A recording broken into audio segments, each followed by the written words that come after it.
वैज्ञानिक तरीका मैंने कल ही या परसों भी बताया कि आप ताली को अगर जोर से बजाते हैं तो ये आपकी पूरी धमनियों का हथेलियों में है। अगर आपको दीर्घायु बनना है, आपको आयु बढ़ाना है, तो आप बजा कर तो देखिए। यहाँ ना बजाओ तो घर में बजाओ। तो इसी वजह से अपन यहाँ आते हैं कि आप जोर से ताली को बजाओ और दोनों हाथों से बजाएंगे। हृदय को शुद्ध करती है, हृदय को शुद्ध करने वाला खून बनता है, आपको शरीर भी पुष्ट करता है, शरीर को लाभ प्रदान करता है। इसलिए हमारे ऋषि मुनि अठावाचक है, वो कहते हैं दोनों हाथ से ताली बजाइए, हाथ दोनों हाथ उठाकर। तो ये गलत उनका ध्येय नहीं है।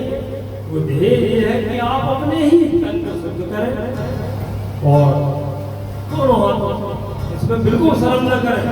इस तरीके से आप जोर से ताली बजाएंगे तो आप देखना उस दिन में आपके सारे रोग धीरे धीरे शरीर से दूर आप करें। आप हृदय पुष्ट बनाएंगे। चलने में थक गए, सांस भरने लगे, बैठे तो ये सब हम दूसरे पदार्थ खा रहे हैं। आज गऊ को देखो, लौकी के छिलके को आप डालो, कई गैया भी सूख के अलग हो जाती। ये तो पहले वही लौकी सबसे शुद्ध चीज मिलती थी खाद्य पदार्थ के रूप में, सब्जी के रूप में। तो आज अशुद्ध है, गैया तक नहीं खा रही उसका छिलका, क्योंकि उसमें इंजेक्शन लगता है। ये बड़ी बड़ी हो गई, तीसरी से और बड़ी हो गई, उन्हें तो धन कमाना, उसमें जहर डालना, सेव का रंग बदल गया, उसमें भी जल। केले का आप निचला हिस्सा देखो, आप पूरे ऐसे से पकड़ा है, वो अपने शरीर में जा रहा है, अपने शरीर को दूषित कर रहा है, नुकसान दे रहा है। आप अकेले को उसके दल से अलग कर दो, दूसरे दिन को सड़ जाए, उसमें दाग आ जाएगा। क्यों आ रहा है? दल में लगा है तब तक संयुक्त है, तब तक बहुत अच्छा। इसलिए हम भी कहते हैं संयुक्त परिवार रहे, भाई भाई से, तो आप दूसरे से भी सामना कर सकते हैं, खड़े हो सकते हैं। तो ये कथा के माध्यम से हम अपने ही सबके परिवार को जोड़ना चाहते हैं। अगर हम फिर आज फिर कहें कि हमने अगर कथा सुनाई है और लेस मात्र भी थोड़ा सा भी आपका परिवर्तन आ गया, आपके परिवार के प्रति आपने सोच लिया, बच्चों के प्रति, अपने सास ससुर के प्रति, बड़े बुजुर्गों के प्रति आपने अगर श्रद्धा भाव जागृत हो गया या उनके प्रति सोच लिया, तो हम धन्य है कि आप में परिवर्तन हम ला सकें। इसलिए हमें ये उपदेश कथा व्यास भक्ति का ऐसा स्वभाव यहाँ जो भी बैठता है, उसे लगता है कि हम चेतना जागृत करें। हाँ, ये जरूर है कि अपन उठे और हाँ भैया आज का तो हो गया, तो वो भाव एक अलग बात हो जाती कि हाँ आज हमने कथा सुनाए, साथ गिरने किया, बहुत अच्छी कथा थी भैया। तो ये भाव हम अपने परिवर्तन तो लाए, माई नर्मदा से जुड़े। इसलिए मैं पुनः अनुरोध करूंगा कथा का, या जहाँ भी आप सुनते हैं या जहाँ भी यूट्यूब चैनल वगैरह पे भी चल रही है, कुछ हम सभी सुनिए, लेकिन उसको अपने शरीर, अपने उसमें व्यवहार में तो लाई, उन्हें उन आचरणों में से एक आचरण में सुधार लाई। तो ये अपने परिवार को ही सुख समृद्धि देने के लिए समय समय पर हमारे बुजुर्गों ने, हमारे ऋषि मुनियों ने इन ग्रंथों का निर्माण किया और इन ग्रंथों को आज दायित्व मिला है। मां नर्मदा की प्रेरणा हुई है। अब ये एक जगह आता है, जब भागवत की कथा हम प्रारंभ करते हैं तो आपने विचार किया कि हमें ये पुराण कराना है, तो आपके 7 जन्मों, मतलब आपके 7 पीढ़ी तक के जो स्वर्ग सिधार है वो नृत्य करने लगते हैं। यार हमारे कोई कुल में ऐसा हुआ जो भागवत की कथा, राम की कथा, शिव की कथा या नर्मदा पुराण कराने के लिए तत्पर तो है या सोचने के लिए तत्पर। तो ये जब हम अपने पितरों को प्रसन्नता दे सकते हैं तो उसका भी ज्ञान हमें भी तो होना चाहिए। ये तीर्थ सारे पापों को नाश करने वाले हैं। हमें बड़े सौभाग्य से मनुष्य जन्म मिला है।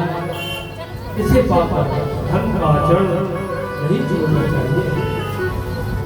घोर से घोर नरक में भी अगर कोई पड़ा है और उसके परिवार के लोग पुराणों का श्रवण कर लिया, कहते हैं ना, एक घड़ी आधी घड़ी आधी में पुनि आध, तुलसी चर्चा राम की है कोटि अपराध। तो ये एक घड़ी या उससे भी आधी घड़ी में भी अगर भगवान की चर्चा हमने सुन ली, कर ली, हमारे अनेक अनेक अपराधों को क्षमा करते हैं। यहाँ युधिष्ठिर कहते हैं कि हमें पहले से ही अगर जानकारी हो गई है तटों के बारे में माँ की महिमा की और शिव जी के कौन कौन से स्थान, तो हे ऋषि हमारा बड़ा कल्याण कर रहे हैं, हमें तो आपसे सुनना है, आप मिल गए हैं। मार्कंडेय ऋषि वहां गए थे, तब युधिष्ठिर जानते थे कि ये महाप्रतापी ऋषि हैं। कल्पों तक इनका क्षय होता ही नहीं। गंगा हर कल्प में आ जाती है, इंद्र हर कल्प में आ जाते हैं, बाकी देवता आ जाते हैं। ब्रह्मा विष्णु और शिव, विष्णु जी का साकार और निराकार रूप और शिव जी का भी साकार निराकार रूप हमें देखने को मिलता है। साकार रूप में विष्णु शेषशैया पर बैठे लक्ष्मी जी उनके पैर दबा रहे हैं। वो निराकार रूप में हम उन्हें सारक नाम के रूप में घटैया हमारे पूजन स्थल पे विराजमान, पूजन हर घर में होता है। ऐसे ही शिव का हम कैलाश में ध्यान करते हैं, भागंबर पर विराजमान है, उनके शीश पर चंद्रमा शोभायमान है और जटाओं में माँ गंगा, गले में शेषनाग, भस्म उनके शरीर पर है, भागंबर पर विराजमान है, नटचाला को पहने, हाथ में त्रिशूल है, उनकी सवारी बैल और पार्वती जी की शेर।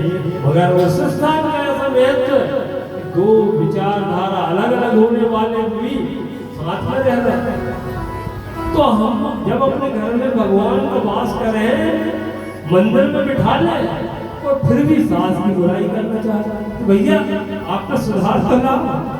जब कैलाश पर भगवान विराजमान है और दो विचारधारा एक हो रहे, शेर नंदी को नहीं खा रहा और नंदी भी बढ़िया मस्त भ्रमण कर रहा, काट के स्वामी का मोर वाहन, के स्वामी का वाहन, और वहीं बैठा है गणेश जी का चूहा, लेकिन मोर उसे भी नहीं खा रहा, क्योंकि भगवान का वास।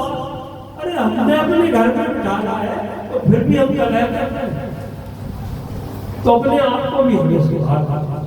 तो कहने का तात्पर्य ये है, निवेदन है कि हमें अपने परिवार की शुद्धि भी बना के चलना है।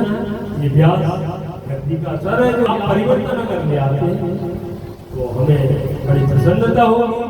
आपके स्वभाव में अगर कुछ भी अंतर आता है तो ये कथा सुनने का फल है, सार्थकता है।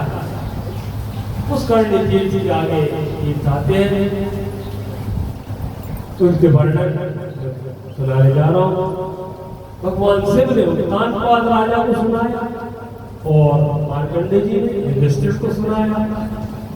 मार्कंडेय ऋषि ने जब शिव से यानी कार्तिकेय स्वामी से, स्कंद पुराण वर्णन है कि कार्तिकेय स्वामी से सुना था ये नर्मदा पुराण को, नर्मदा कल्प को, तो उन्होंने कंठस्थ कर लिया।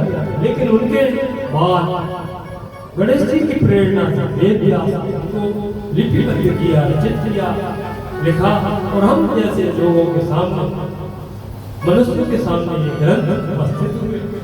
क्योंकि उस समय उनकी स्मरण शक्ति बहुत तीव्र थी, वो स्मरण कर लेते थे, सारे मंत्र श्लोक वगैरह उनके मस्तिष्क में समा गए थे। जब कभी उन्हें आवश्यकता पड़ती वो अपने वो उस पुराण का वाचन करने लगते थे, क्योंकि कंठस्थ याद थे, उनमें इतनी शक्ति थी।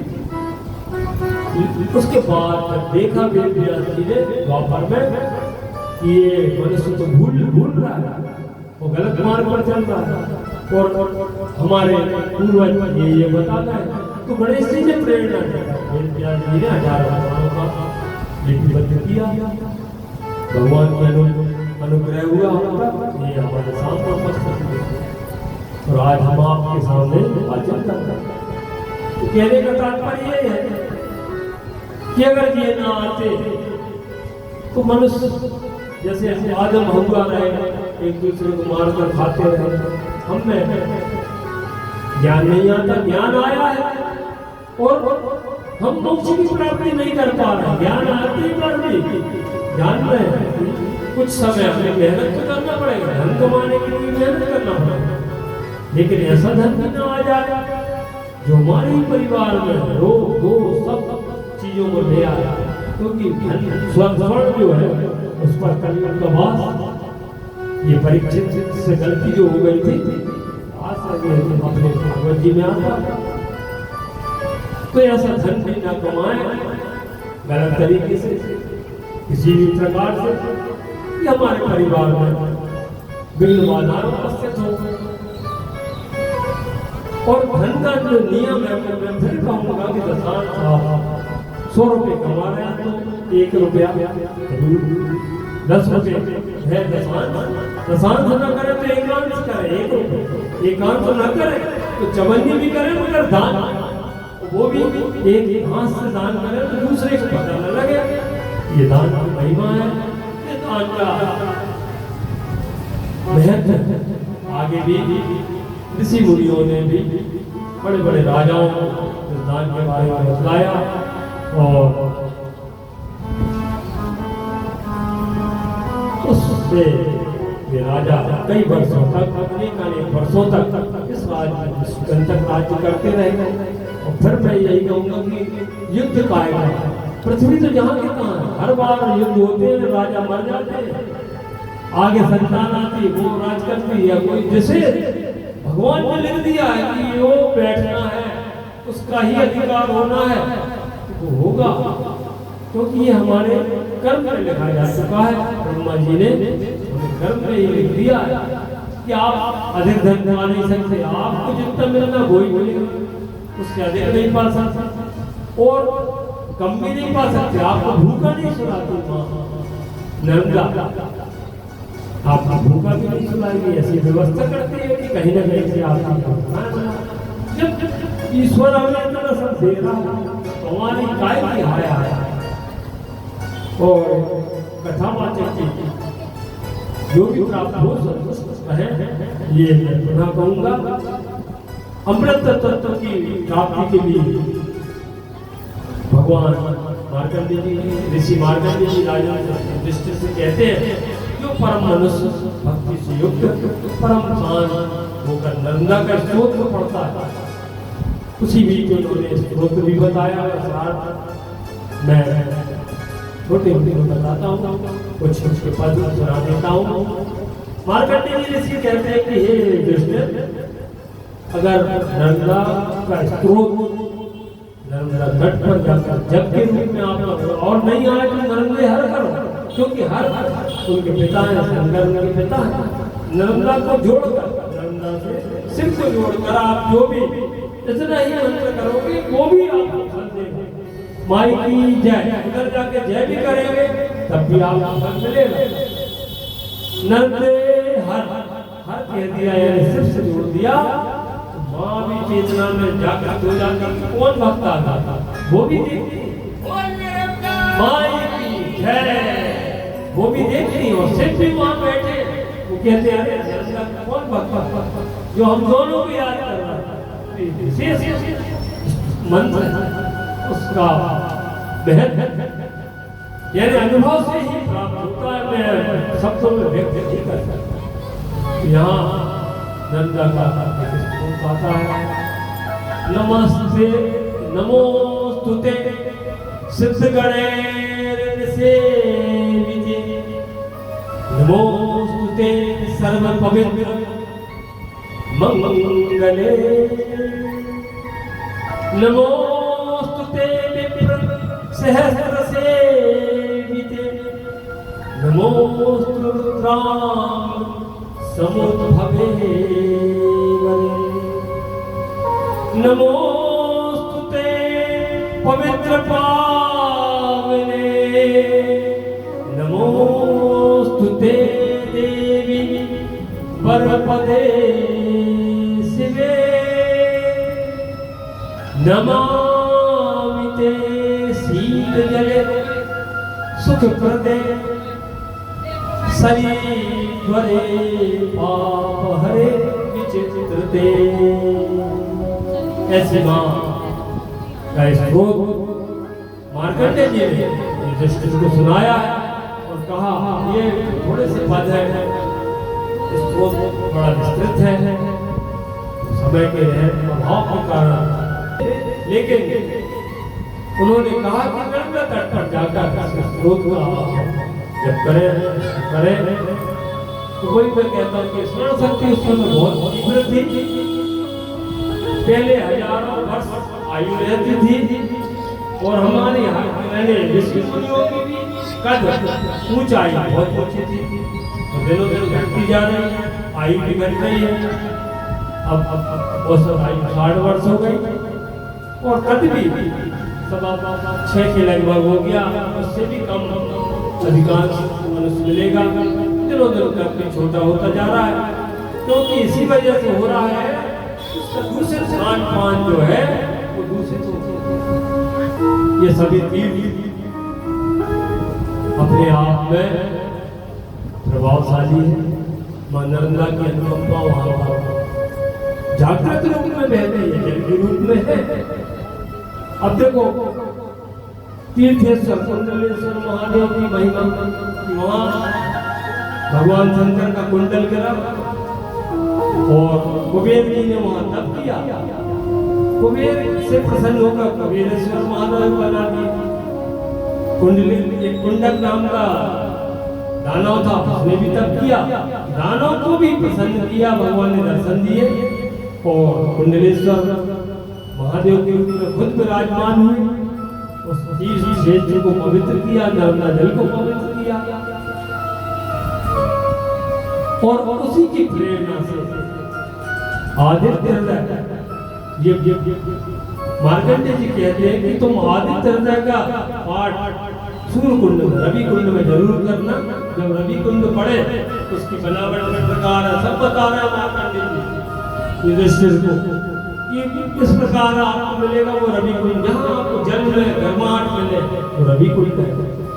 सूर्य पानी के क्षेत्र में पहुंचोगे तो ऐसी बनावट मिलेगी, सब उन्होंने वर्णन किया है और कहा कि उधर आदित्य हृदय का स्तोत्र करना, पाठ करना, भगवान भास्कर को, घोष भास्कर को प्रसन्न करने वाला स्वयं सूर्य ने उधर आकर तप किया। तो ऐसे गंगा का महात्मा रहा कि सारे देव दानव उस तट पर आए, कहीं ना कहीं कोई ना कोई तट पर परिक्रमा मार्ग में वो पढ़ते और नर्मदा पुराण इसी वजह से है कि आप यहाँ बैठे, आप परिक्रमा का लाभ लें। नर्मदा जल प्रतिदिन आप जाते हैं, नर्मदा जल लेकर आते हैं सुबह सुबह, वही जल यहाँ वितरित भी हो रहा है, वितरण हो रहा है, आप उसको ग्रहण कीजिए, मां नर्मदा की भक्ति से जुड़िए, ये हमारा निवेदन है। तो अगस्त्य ऋषि द्वारा जिन्होंने कि समुद्र को पान कर लिया, मां नर्मदा के क्षेत्र में पहुंचकर उन्होंने भी तप किया है और आदित्य हृदय स्त्रोत का निर्माण किया। आपको जिस प्रकार सूर्य में ऊर्जा है, आपकी ऊर्जा उत्पन्न होगी। आपके सामने अगर कोई बलशाली आ जाए और आपने मन में सूर्य भगवान का ध्यान कर दिया, सूर्य आदित्य, यानी पहले राजा के लोग को बता रहे हैं कि आपने अगर उधर आदित्य हृदय का स्त्रोत का पाठ कर लिया तो कितना भी बलशाली हो वो आपके नतमस्तक हो जाएगा। ये भाव हमारे मंत्रों में ऐसी शक्ति रही, लेकिन उनको सच्चे हृदय से करने का भाव पंडित जी कहते हैं। भूयोऽप्यहं प्रवक्ष्यामि आदित्येश्वरमुत्तमम् सर्वदुःखहरं पार्थ सर्वविघ्न विनाशनम्। यह तीर्थ ऐसा है कि जहाँ भगवान भुवन भास्कर लक्ष्मी को बढ़ाने वाला, पुत्र सुख को देने वाला ये स्थान है। आप उस स्थान पर जाकर जलपान करें, स्नान करें, तो आपको आपके सभी पाप दूर होंगे और आप पुत्र पौत्रवान होंगे। गंगा, नैमिषारण्य और पुष्कर, वाराणसी, केदार, प्रयाग, जितने भी तीर्थ हैं वे सब तीर्थ राजन आदित्येश्वर तीर्थ की 16वीं कला के बराबर भी नहीं है। ये मार्कंडेय जी स्वयं बताते हैं, नर्मदा तट का आदित्येश्वर तीर्थ का जो कला है उसकी 16 कला के बराबर भी ये तीर्थ जो हमने वर्णन की वो नहीं है। इतना महत्व नर्मदा जी में है। इस नर्मदा जल में सिद्ध गणों को सिद्धि प्राप्त होती है। ऋषि मुनि वहां जाकर तप करते हैं, सिद्धि प्राप्त करते हैं। अनेक अनेक वर्षों तक कई ऋषि मुनियों ने जिन्होंने दीर्घ आयु पाई सच्चे हृदय से नर्मदा के तट पर पहुंचकर स्नान किए, जल को ग्रहण किया और उन्होंने ये सिद्धियां प्राप्त की। और उन सिद्धियों को ही मानव को वितरित करने के लिए उन्होंने कहा ना कि हम आपको झाड़ देंगे, आपका दर्द दूर हो जाएगा। तो ये क्या है? ये भी किसी प्रकार की सिद्धि है। जब मनमुंड से उठाई वो भी आपको अगर श्रद्धा से आपने ग्रहण कर ली, मेन चीज मुख्य चीज क्या है? श्रद्धा से ग्रहण। अगर आपने श्रद्धा से ग्रहण कर दिया तो वो भी फलीभूत होती है। तो ये हमारे यज्ञाचार्य या मंत्रों का ऐसा फल उन्हीं मंत्रों का के द्वारा बड़े बड़े कार्य हुए हैं। तुम श्रृंगी ऋषि को बुलाओ, वे पुत्र वेश यज्ञ कराएंगे तो आपको उसकी प्राप्ति होगी। और इसी में इस प्रकार की आहुतियां दिलाई, ऐसे मंत्रों का उपयोग किया हवन कुंड में आहुतियों के द्वारा। राजा दशरथ उसी समय अग्निज्योति प्रकट हुई और खीर का पात्र लेकर वो आए। उन्होंने राजा दशरथ को दिया, राजा दशरथ ने अपने तीनों रानियों को दिया। तीनों रानियों ने बड़ी के कारण कौशल्या और कैकेयी को एक खीर का, इधर हमारे ग्रंथों में ये भी आता है कि खीर के 2 भाग हुए, बड़ी रानी को और मझली रानी को मिला। उन्होंने अपना एक भाग, उस खीर का एक भाग अपनी छोटी बहन सुमित्रा को दिया। कभी उसके 2 पुत्र और पात्र में जो खीर रह गई वो चीज ले गई, तो वहां अंजनी माता के मुख में गिरा। वो है खीर का दाना हनुमान जी उत्पन्न हुए, ये हमारे ग्रंथों में है वर्णन। तो राम लक्ष्मण भरत शत्रुघ्न के साथ ही हनुमान जी का भी जन्म हुआ है। तो ये मंत्रों की शक्ति इतनी रही। उन मंत्रों को अगर हम कह रहे हैं ना केवल 1 या 2 मंत्रों की आपको याद है, लेकिन आपने भाव से उनको कर दिया, धन के लालच या लोभ में न पड़कर, तो वो यज्ञ भी सफल होता है। आप 4 घंटे का हवन मत करिए या दिखावा मत करिए, लेकिन उसका फल मिलेगा आपको। और फिर नर्मदा तट पर बैठकर आप पूरे दिन पूजन कर रहे हैं, उसका तो और पुण्य है। तभी तो जब नर्मदा तट पे आप जगह जगह जाकर ऋषि मुनियों ने तप किया, यज्ञ किया, हवन पूजन किया और माँ को सच्चे मन से स्मरण किया। भगवान शंकर के चरणों में अपने अनुरक्त हुए, आसक्त हुए, उनमें अपने सर्वस्व निछावर कर दिया। तभी उन्हें अनेक अनेक सिद्धियां प्राप्त हुई। माँ के तट पर हमने बताया कि जो भी अन्न उत्पन्न होता है वह पुष्टता देता है। हमारे 13 तत्वों की भूमि धन्य धान वाली शिव के शेष से उत्पन्न मां नर्मदा को हम पुनः प्रणाम करते हैं। उन अन्न को आप ग्रहण करें, तब मां नर्मदा हमारे शरीर को पुष्ट करती है।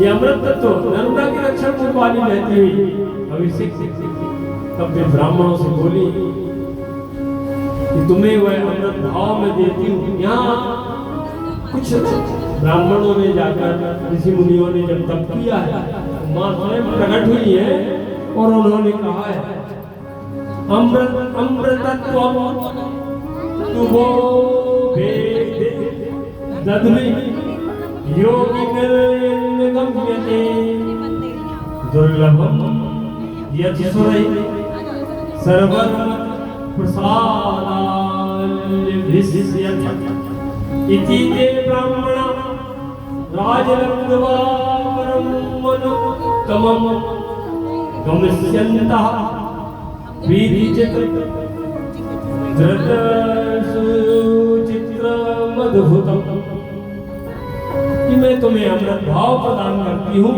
हे योगी जन भी जिसे नहीं पा सकते, मैं आपको जो अमृत भाव है नर्मदा जल में वह मैं तुम्हें प्रदान करती हूँ, जो संपूर्ण देवों को भी दुर्लभ है और तुम सब मेरी कृपा से उसे पाओ। देहधारियों को गिराने वाले अचिंत्य भयानक जो पाप है वो भी नर्मदा जल में सहज ही दूर हो जाते हैं। ऐसी मां नर्मदा के तट पर अब एक चीज और यहाँ आती है कि मां नर्मदा के तट पर कलियुग का भी प्रभाव नहीं होगा। हम जब अलग बैठे हैं, हटकर बैठे हैं, कलियुग का प्रभाव हम पर है, क्योंकि कलियुग के जो स्थान है जहाँ लड़ाई हो रही वो बदल रहेगा, सोने पर है, जहाँ आपस में कलह है वहाँ रहता है, दूसरे धन पर है, दूसरे धन प्राप्त कर रहे हैं और है कलियुग का प्रभाव। लेकिन मां के नर्मदा के तट पर अगर आप हैं, आपको कलियुग भी आपके पास नहीं आ सकता, यम का भी पास आपको बंधन बांधने के लिए नहीं आ सकता। अगर आप स्वेच्छा से देह त्याग रहे हैं तब अवश्य वहां देह त्यागने का विशेष वह आपको मोक्ष प्रदान करने वाला है। बोलिए नर्मदे मात की जय। मैया तेरी हो रही जय जयकार, मैया तेरी हो रही जय जयकार, मैया तेरी हो रही जय जयकार, हो मैया हो रही जय जयकार, नर्मदा मैया तेरी हो रही जय जयकार, तेरी हो रही जय जयकार।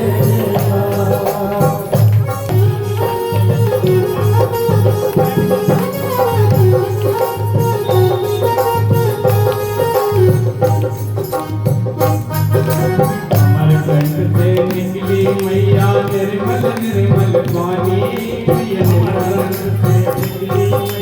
निर्मल निर्मल पानी, हर निर्मल निर्मल पानी। घाट घाट में पूजा हो रही मैया है मर्दानी, घाट घाट मर्दानी, घाट में पूजा हो रही मैया है मर्दानी, मेरी मैया है शिव की बेटी मेरी मैया, शिव की बेटी मेरी मैया, जगत करो तार नर्मदा मैया तेरी हो रही जय जयकार, नर्मदा मैया तेरी हो रही जय जयकार, हो रही जय जयकार, हो मैया हो रही जय जयकार, नर्मदा मैया तेरी हो रही जय जयकार, नर्मदा मैया तेरी हो रही जय जयकार।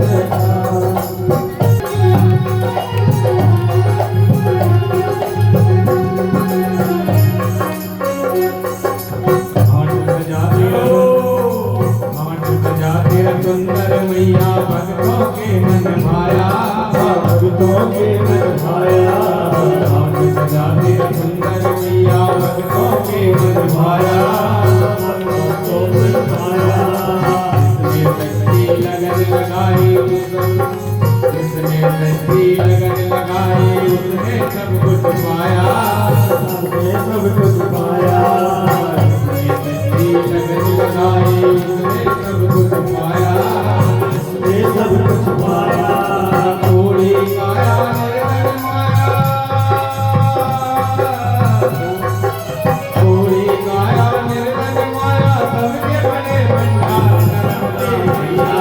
तेरी हो रे जय जयकार शर्मा मैया तेरी हो रे जय जयकार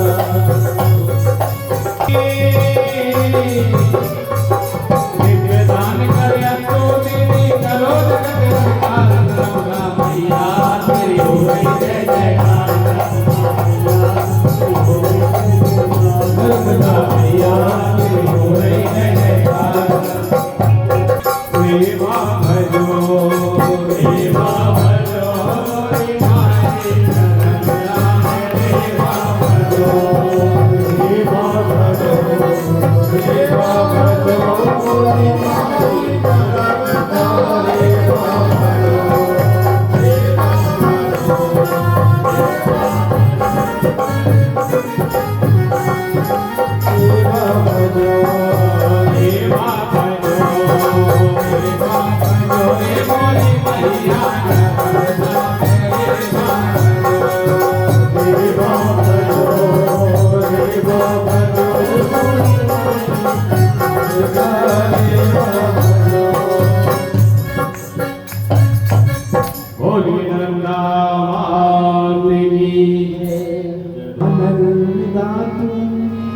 कलयुग की गंगा मानव दातु कलयुग की गंगा दर्शन से तेरे मन हो जाए चंगा दर्शन दातु कलयुग की गंगा दर्शन से तेरे मन हो चंगा मानव दातु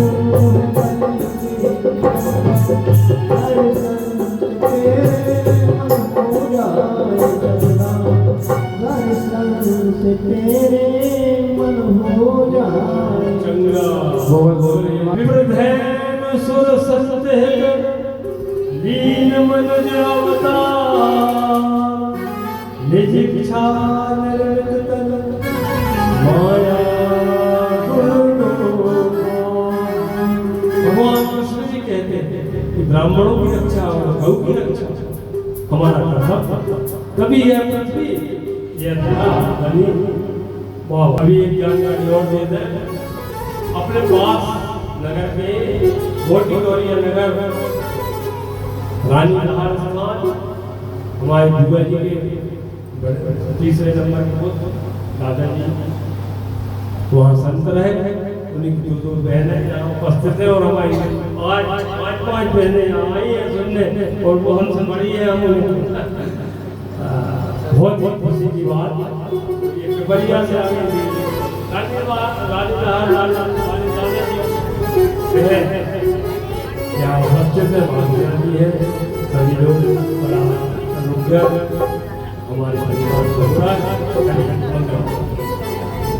बोलिए नर्मदे मात की जय ततो गच्छेतु राजेंद्र करोड़ीश्वर उत्तमम् यत्र वै निहतास्तात दानवः समुदायः। ऐसा करोड़ तीर्थ का महत्व है। यहाँ दानों ने भी नर्मदा के तट पर देव दानव ऋषि मुनि व्यक्ति मनुष्य भगवान शंकर देव सभी लोगों ने आकर तप किया है और माँ नर्मदा की ऐसी अनुकंपा हुई और भगवान शंकर ने उन्हीं दाताओं ने कहा कि हमें आप सिद्धि आप यहाँ विराजमान होइए और हमें भी प्रसिद्धि की। तो भगवान शंकर उन्हीं के नाम से स्वयं अपना नाम रख लिया। उन्हीं दानवों पे भी ऐसी कृपा कर दी। तो करोड़ी तीर्थेश्वर के रूप में महेश करोड़ीश्वर महादेव के रूप में विराजमान त्रिशूल पानी से कुछ आगे है। ऐसे कुमारेश्वर स्वयं कार्तिकेय स्वामी ने भगवान शंकर की और मां नर्मदा की आराधना की।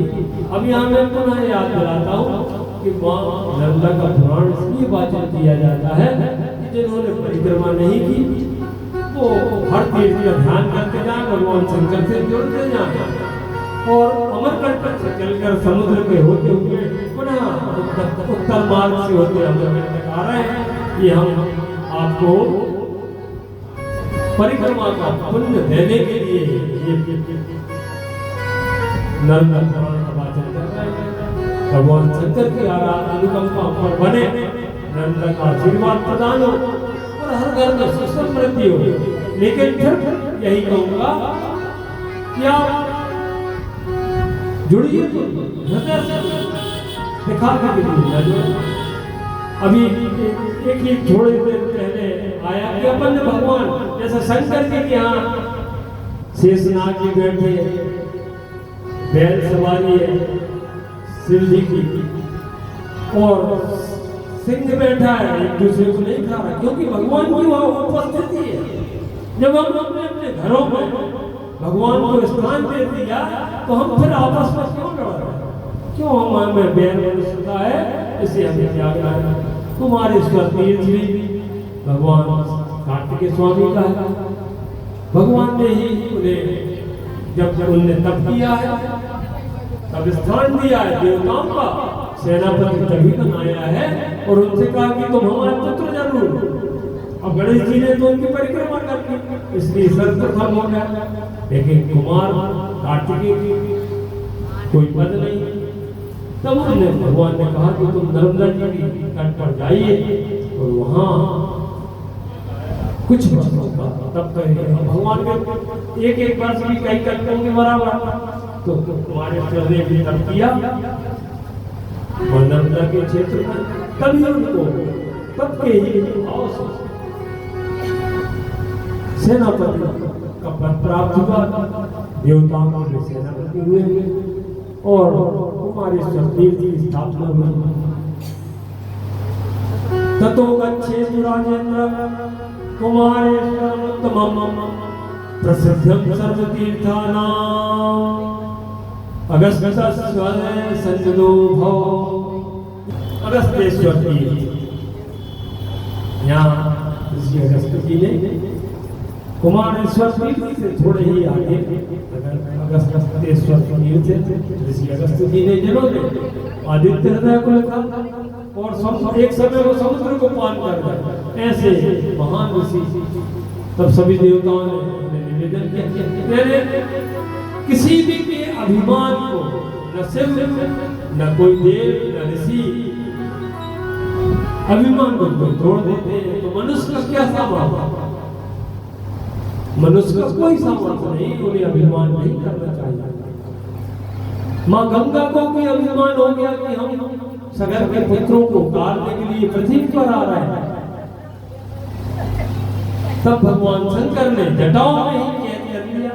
अब वे फिर घूमने लगे, तब उन्हें जानकारी हुई कि हमसे भी बड़े देव वेग को संभालने के लिए शंकर तैयार हुए थे। लेकिन जब देखा कि गंगा में अभिमान, तब उन्होंने उसके अभिमान को भी तोड़ा। जब गंगा के भी अभिमान को भी भगवान नहीं सहन कर सकते, तोड़ देते हैं।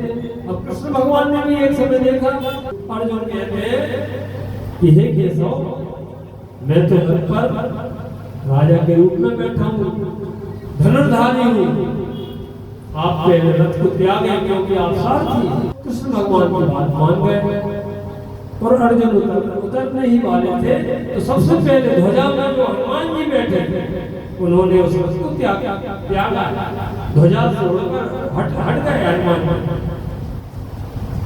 वो एक कारण भी सामने आता है, क्यों हटे?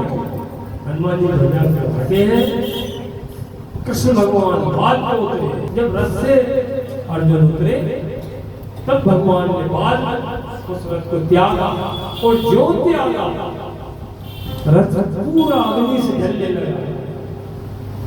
तो रथ पे अनेक ऋषियों में, क्योंकि सामने कौन है? द्रोणाचार्य भी है, भीष्म पितामह है। उन्होंने उस रथ पर ना जाने कितने दिव्य बाण चलाए थे, उनका असर कृष्ण भगवान के बैठे रहने के कारण नहीं हो रहा था।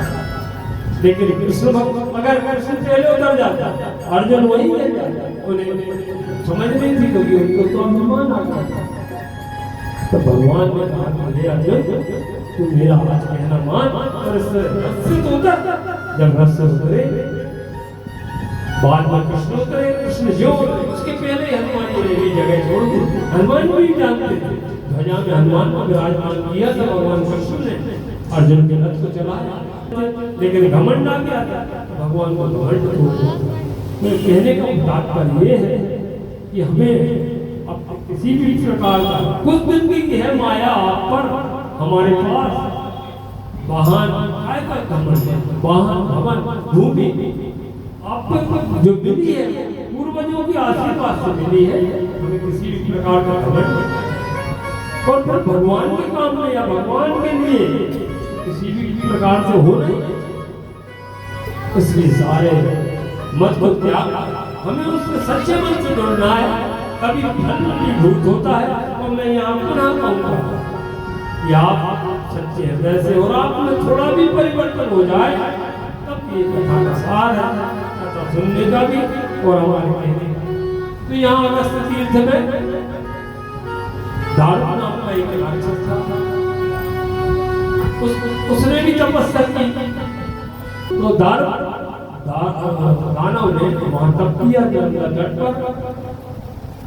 तब भगवान ने देखा ब्रह्मा विष्णु महेश तीनों रूप बदलकर वहां पहुंचे। अब उसमें इतना परिवर्तन आ गया था कि वो भी दान देता था, सबको भोजन कराने लगा था। गंगा जी में रहने के कारण सब में दान देता, जो भी आता याचक उसे दान देता। तब वो आए ब्रह्मा विष्णु महेश तीनों रूप बदलकर, उन्होंने कहा प्रभु दारुक कहता है कि आप हमने प्रसादी बनाई है, आप उसको ग्रहण कीजिए। तो भगवान ब्रह्मा जी कहते हैं कि हम जब तक अब वो रूप बदले तो वो तो पहचानता नहीं कि ये लोग कौन है। वो कहते हैं कि जब हम समुद्र की पूजन न करते तो तभी हम प्रसाद को ग्रहण करते। तो दूसरे से कहा आप भोजन कर। विष्णु जी थे वो, भगवान विष्णु बोले कि हम पहले गंगा का स्नान करते हैं, गंगा जल पान करते हैं और तभी फिर हम गंगा को भोग लगा के नहीं प्रसादी ग्रहण करते हैं, हम भी नहीं करें।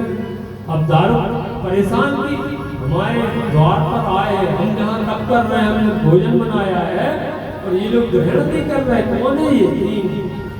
बाकी सब बैठ गए, फटाफट बैठ गए, हमने नंदा जल पान किया और बोलो शंकर भगवान की जय और भोजन कर रहे हैं, मगर ये तीन कह रहे हैं हम नहीं कर रहे, क्योंकि वो परीक्षा लेने आए। अब शंकर जी की बारी आई, प्रभु आप बड़े धर्मी और बलिष्ठ हो, आप तो ग्रहण कर लो भोजन।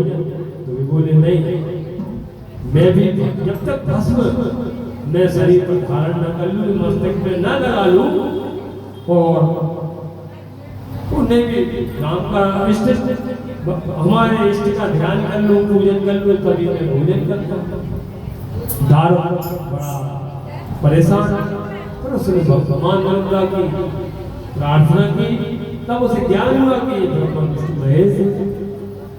तो उनसे कहा कि अब आप आ गए हो, आपको तीनों को इस स्थान पर मेरे साथ रहना पड़ेगा, मेरे नाम से इस स्थान को पवित्र करिए। भगवान ब्रह्मा विष्णु महेश, और वहाँ आप जल पिएंगे तो समुद्र का जैसा खारा जल है वो आपको मिलेगा। गंगा जी भी वहाँ आई, गंगा जल को विष्णु ने कहा, विष्णु के चरणों से दाहिने पैर के अंगूठे से गंगा जी की उत्पत्ति है। गंगा जी को भी घमंड हो गया था, वो परसों बताया कि वो भी ब्रह्मा के कमंडल में घूमने लगे। तब फिर उन्होंने भी स्तुति की, तब भगवान ने उन्हें मुक्त किया, तब ये पृथ्वी पर आने को तैयार हुआ। तो ये घमंड भगवान सहन नहीं करते, तो हम मानो कहाँ लग रहे हैं। जब ऋषि मुनियों को उन्होंने छोड़ा, गंगा सरी की देवी को नहीं छोड़ा, तो हमारा घमंड या हमारा मान मर्यादा। उस दारुक ने प्रार्थना की है तो गंगा ही मतलब ब्रह्मा विष्णु महेश तीनों उस स्थान को पवित्र करने के लिए रुकना पड़ा। शिव जी ने भी दारुक को शिवलिंग के रूप में उसी के नाम पर दारुकेश्वर महादेव की स्थापना हुई।